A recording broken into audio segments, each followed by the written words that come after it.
Good afternoon. That's me up there. I have some of my students in the audience here, and this is how they've experienced me over the last year, kind of like on Zoom. I promise you I'm wearing shoes and trousers.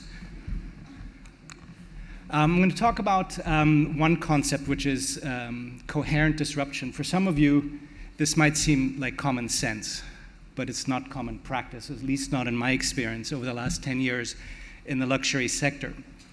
I'm going to make just one point because, like you, my brain is full, but I'll make that point many, many times over so that you can say at least took one thing away from Nader's talk.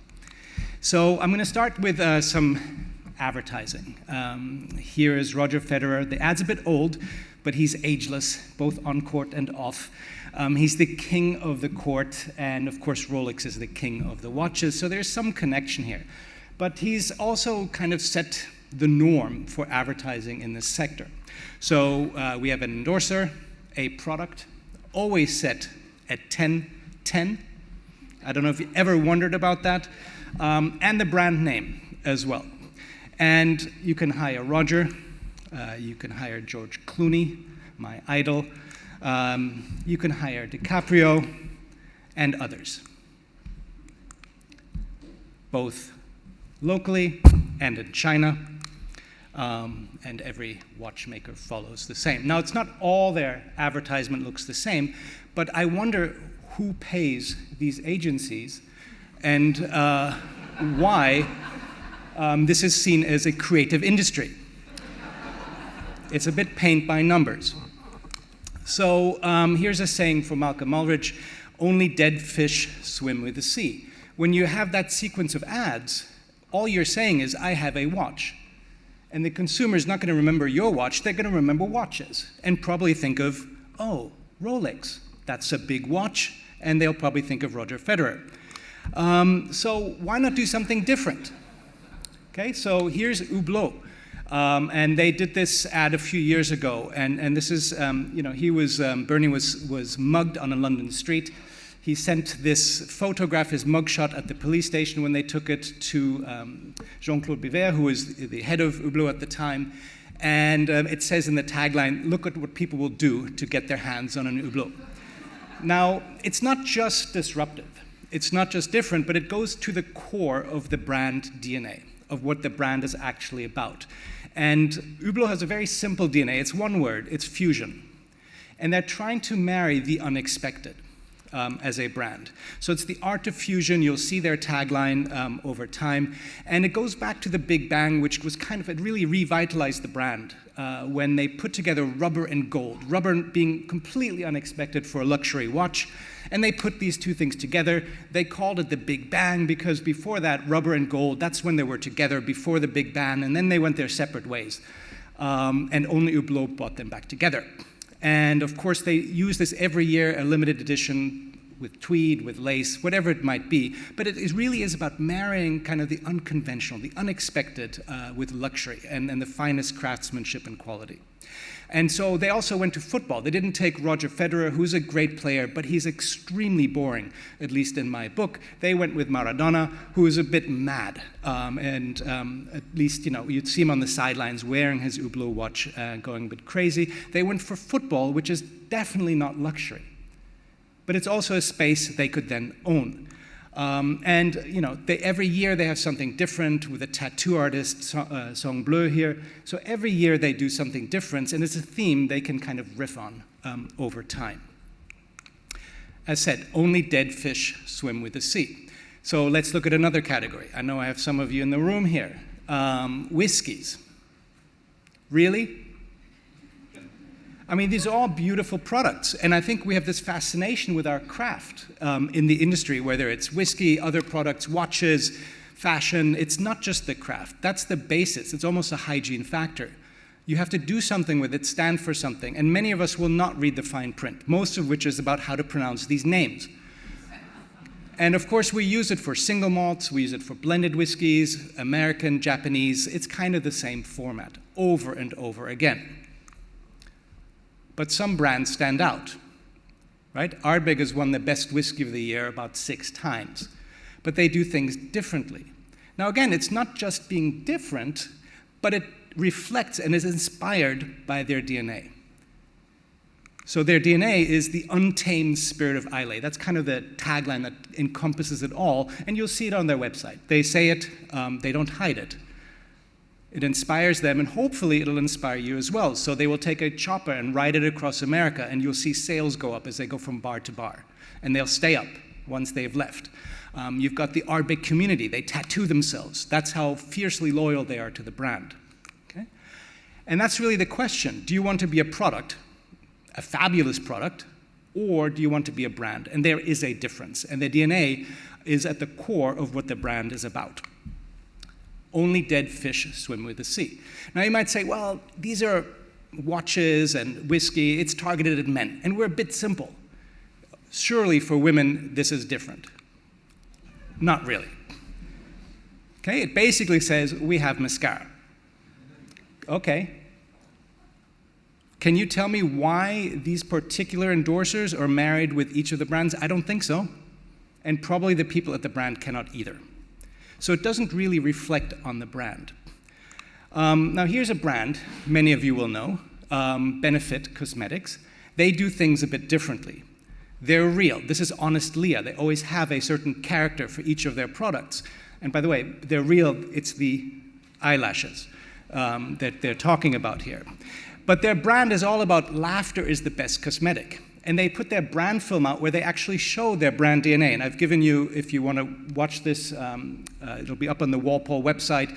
You can go and look at their brand film. And they actually walk you through their brand DNA. They're proud of it because what the fun is they express it in so many different ways. And each of these strands of their DNA, the laughter and fun, the duality of bold and girly, the creative packaging, the San Francisco scene where the place is so important, the Castro district, which really adds that color and life to the brand. It's how they combine it and how they inspire all their ideas around the product, the advertisements, the events. Everything is different in the way this brand does it. And I put this up there for you. This is my all-time favorite. This is Sarah Colonia. She's a comedian. She's on the street. She's the beauty cop, the beauty bust. You can watch this in your own time.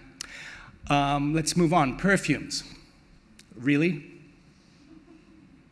Some of you are probably in this room. Okay? So either you own a certain meaningful space in somebody's mind, or you just advertise over and over again. You have to throw money in it if you're going to go this route. Okay? Or you do things differently. And I often see the brands that are best at doing this, like Ardbeg or Kenzo, they don't have the big budgets to do so. So they're forced to do something different because they cannot outspend their competitors. So they invest in this. If you haven't seen this, it's a viral video online with Margaret Qualley. It's absolutely fabulous. And it's crazy. She is at one of these conferences, and probably like you, it's a bit much. And she goes outside and walks around the hotel and does this crazy dance. Okay? Well, it's different, but it's also expressing the brand, which is all about this positive energy. It's this contagious freedom. It's exuberance. It's daring and borderless. Always Paris. It's optimism and impertinence. So here is Karl Lagerfeld. He was born in Hamburg, Germany, 1933, a bit earlier than I was born in Hamburg, Germany. That's where I'm from. And he has this line. He says, I like the idea of craziness with discipline. And that's really this thought behind coherent disruption. So if you think about this, there's actually two underlying tensions with each of them. So there's a tension within craziness, and there's a tension within discipline, and there's a tension between them. So coherence is kind of like this concept of discipline. You want to be coherent with your brand's DNA, but you can't be predictable because you'll be boring if you are. And disruption is about being disruptive with the category, but you must be recognizable with the category. You can't stand out. Remember Crystal Pepsi? It just didn't belong into the Coca-Cola category. So people they couldn't get their head around it. So it's very difficult to do both at once. So let's go back and let's go a little bit deeper on some of these. Again, here's the jewelry category. Now again, some of you are in the room here. This is not the only thing you do, but I see a lot of this. This didn't take me too long on Google image search where I pulled together these images. They're all the same. The women even look the same. They're probably wearing the same dress. Okay, only the jewelry is different. Okay, and I even put Bulgari in there because it's the brand I'm going to go a little bit deeper on. So even they do it. So here is Jean-Christophe Babin. He's the CEO of Bulgari. And he says Bulgari would not have been successful without the Roman environment, the Roman warmth, the lifestyle of Roma. It's very much about Rome, not Italy. So we heard earlier today, we talked about Britishness. What does that even mean? Is it different if you're from London? If you're from Islay, like Ardbeg is? Are you from England? Right? Really think about what that place is. And it's not just the place, it's also the era. This is not Rome 7,000 years ago. This is Rome at a very particular point in time. That's where the brand was reborn. And that time was La Dolce Vita. So this movie came out by Fellini in 1960. That's the moment Bulgari was born, in that phase, the Hollywood on the Tiber. And it was when Italy, which was a bit of a struggling country, was reborn to be this glamorous place of movies and art and history, and Italy became proud. But it's not Italy, it's Rome. And this is the brand DNA for Bulgari. And they will always remind themselves of this. So it's also the time when they had Marina Bulgari, who then formed her own brand. She invented this sense of color. And it came out of a time of crisis, which was World War II, when there was a shortage of materials. They went with semi-precious stones, unfaceted stones, bold cuts that really bring the color to life. Before that, it was all Parisian Me Too Art Deco that drove the brand design in high jewelry. And they broke away from that. From followers, they became leaders. And you'll see many brands trying to own color today, but Bulgari, it's theirs. They were there at the beginning in the 1960s. So their brand DNA, and not every brand has this. You saw Benefit had 6 genes in their DNA that combined into a very special brand essence, if you will. Fusion was a single gene for Hublot, but Bulgari has 4, and I've kind of ordered them this way. Bulgari does not do this, but the DNA, they actually have it on the website, the agency that did the work for them. They have the brand film out there as well, so I have a link down there if you want. But it's always, think about it, well, who's the founder of the brand? It might not be the original, not Sotirio Bulgari in 1884, but it was the 3 grandsons in the 1960s that really brought the brand to life. So it's them. And they were visionary. They changed what the brand was about. They captured new space. They went international. And they mastered color, which was new to high jewelry at the time. The place and era is undeniably Roman. And that's where they draw their creative sort of inspiration from. It's the architecture, the art of the city. And if they go into plants, it's a specific Roman plant, not just any plant, not just any botanical. The shaping clients, very, very different. If you go to most of the other brands, including the British ones, it's all the royalty. Not so Bulgari, it's all the stars. They live on the red carpet, not in a castle. And they remind themselves of this about the brand. And if you pull this all together, it's really about larger than life, being larger than life as a brand. And of course, they put this into a brand book. But they only did so fairly recently, around 2016, when they truly went international, because if they're in China, Japan, Korea, Nigeria, Argentina, people don't really know what Rome is about. They had to codify this. And it's very, very important they did so, but we often talk about our brand book as being the guardrails of the brand. That can suffocate you as a brand. I tend to think about brand DNA very, very differently. It's your paintbrush. It's the tool, maybe a hammer even, the way you break the category norms. You use the DNA to do something different. You don't do something different and then hope it kind of fits with a brand and try to create, to explain that synergy. It's really using the DNA to think differently around the DNA, the category, and to stand out and to take leadership. And here's Leonardo da Vinci. He says, art lives from constraints and dies from freedom. Right? So the DNA really is a constraint, which is an inspiration to bring the brand to life. Everything you do when you disrupt, it shouldn't just be consistent with the brand. It should reflect on the brand and celebrate the brand and bring it to life. And you don't have many opportunities to do so with your clients. You don't have much of their attention. Like, I'm just trying to make one point. That's all you can really do with your clients. Many of them, if not most of them, are one-time clients only, if you look at your customer data, if you have access to it. In Bulgari's language, be consistent with your style, but always challenge your creativity and try to innovate by taking unexplored paths. So maybe a bit obvious, but when they do their high jewelry celebration, they don't do it at the Haute Couture fashion show in July in Paris. They did it a month earlier in Capri. And it was, this one year, it was 2018, it was all about movies. And here they sort of replicated that at Selfridges in London. And I just want to give you a sense and a little short movie to show you the feeling they tried to capture and some of the materials they brought out. Who am I? I'm daring, charming. I'm the torch of Vita lightning. I look at myself and I wonder, does the past really matter? Does it set you free?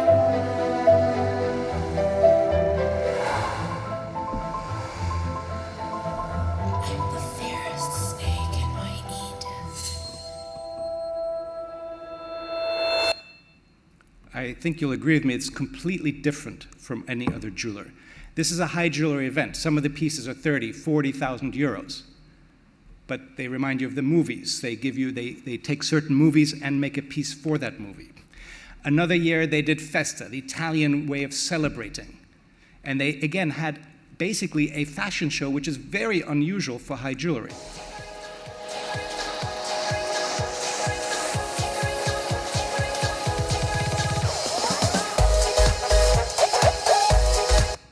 Okay. Again, different pieces, unexpected, but related to their brand DNA, reinforcing and the brand DNA, bring it to life. Mai troppo, nothing, right? Nothing is enough. And when they go into hotels, well, why not just do a whole island in Dubai, not just a hotel? Mai troppo. Only dead fish swim with the sea. Champagne. They protect champagne, the word, all over the world, but they don't protect kind of the iconography around the brand. So it's not just champagnes. We see here sparkling wine. We see here Prosecco, Cava, Sekt.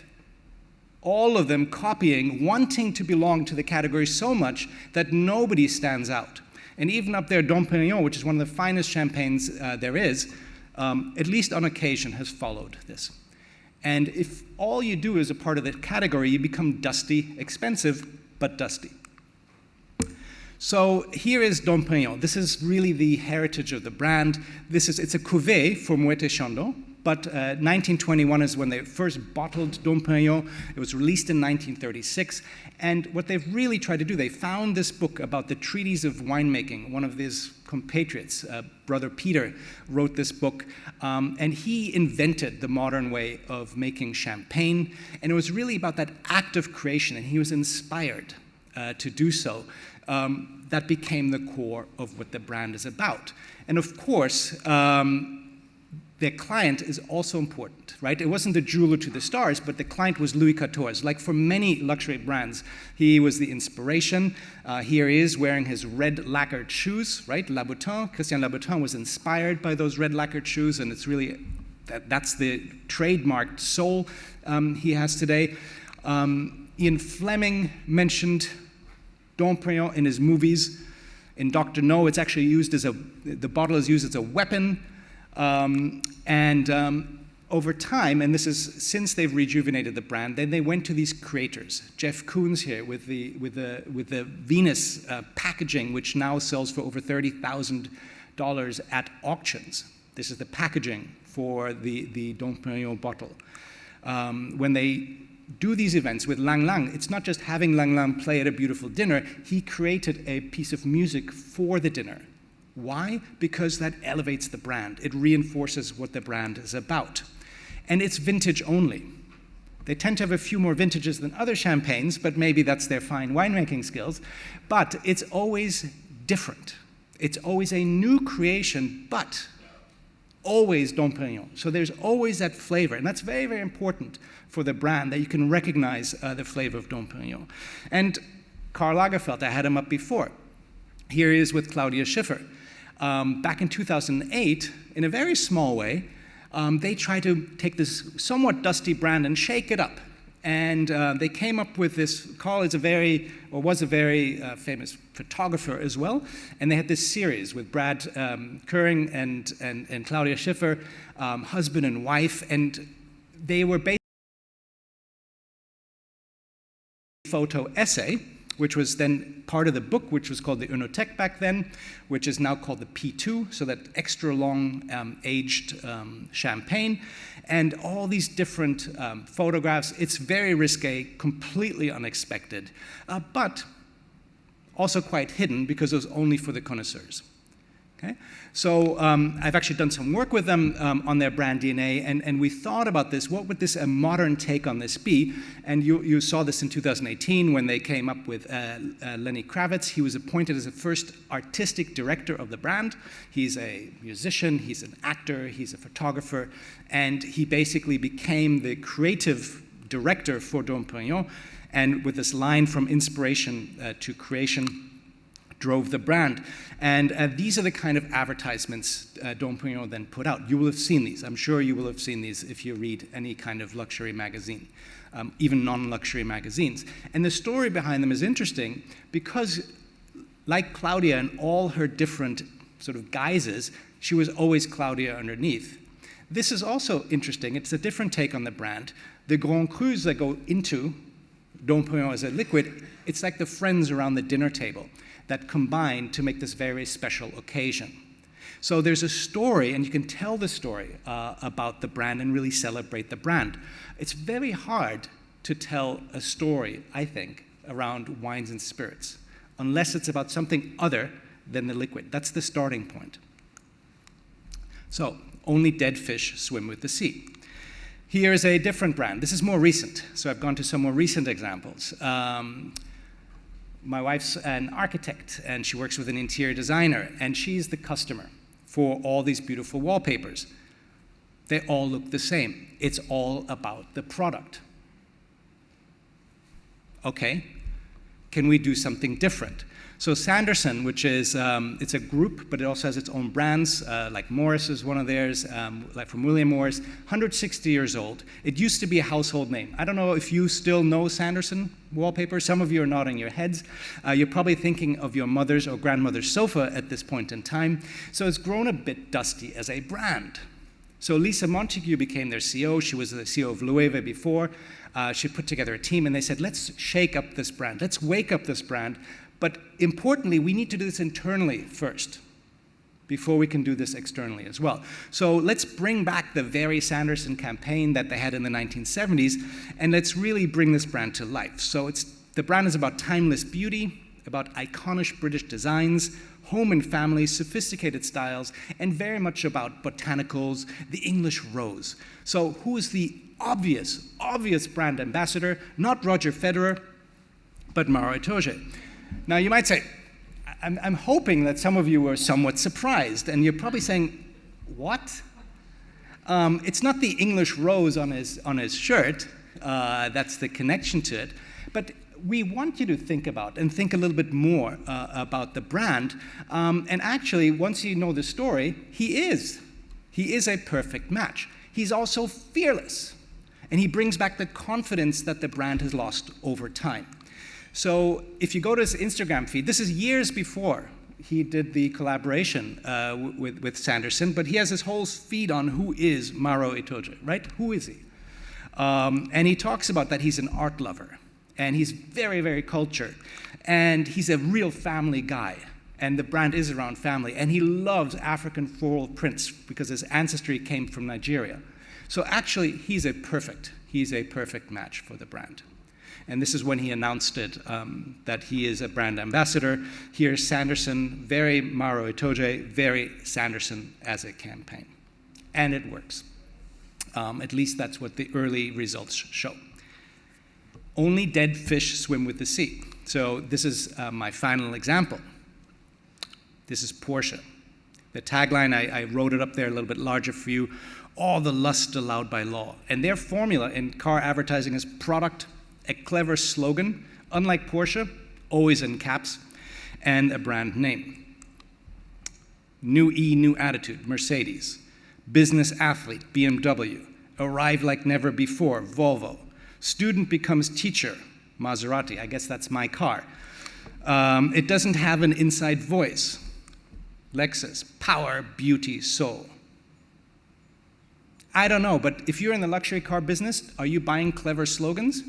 Again, it's just the product. These are all beautiful, beautiful pieces of technology and craftsmanship. But are they any different? So here's a different kind of ad. It's kind of cute, no? It makes you think a little bit. It makes you pause. It doesn't just say car and you flip the page. Bloody Romance, the straight roads. Why? Because Lotus is a different brand, and it says there, it's for the driver.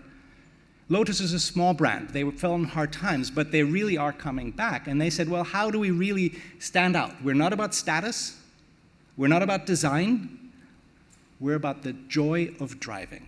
Remember when you had those little sets, these racing car tracks as a kid? That's the joy they want to bring back. So at the root of their DNA, Colin Chapman, who's the founder, he was obsessed with lightweight.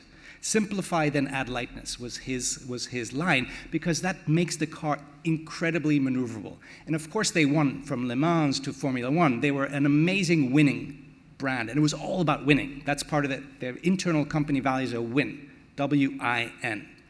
And you can go to their website and look up much more on this as well. And Goodwood, I don't know, one of you I think is here. Tom from Goodwood, are you here? Over there, Tom. So the Goodwood Festival of Speed, they have this magnificent central feature.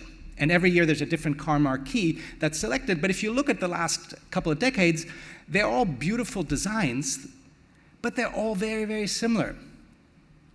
They're all very similar. Right? There's a car on an amazing sculpture, and then they have lots of events. It's a fabulous event if you haven't been. This was earlier this year in July. This is the largest or the longest cantilevered object ever created. It's about winning. But it's also an engineering feat.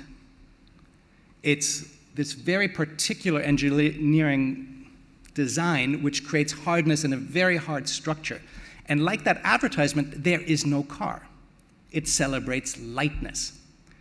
And of course, with COVID, many people are consuming this content online as well, so they used augmented reality to bring this to life. And you can see these cars swooshing around. It's like being a child with that little toy set and having that joy of driving when you're at this car show, whether you're there physically or whether you're online at home. Okay? So it gives you a bit of that sense, and I think it's fabulous. It's different, it's on brand, and it's memorable as well. And here is, and I wanted to extend the story a little bit, there's many more nuances to the story, but this is Phil Popham, he's the CEO, he says, we're a sports car brand, the focus of the brand is around the driver and the driving experience. That's what the DNA of Lotus is. However, we believe the brand has the potential to go beyond just sports cars. We will move into other segments over the course of time. Where should we go? Well, Ferrari went for bicycles. It's a beautiful bike. It's expensive.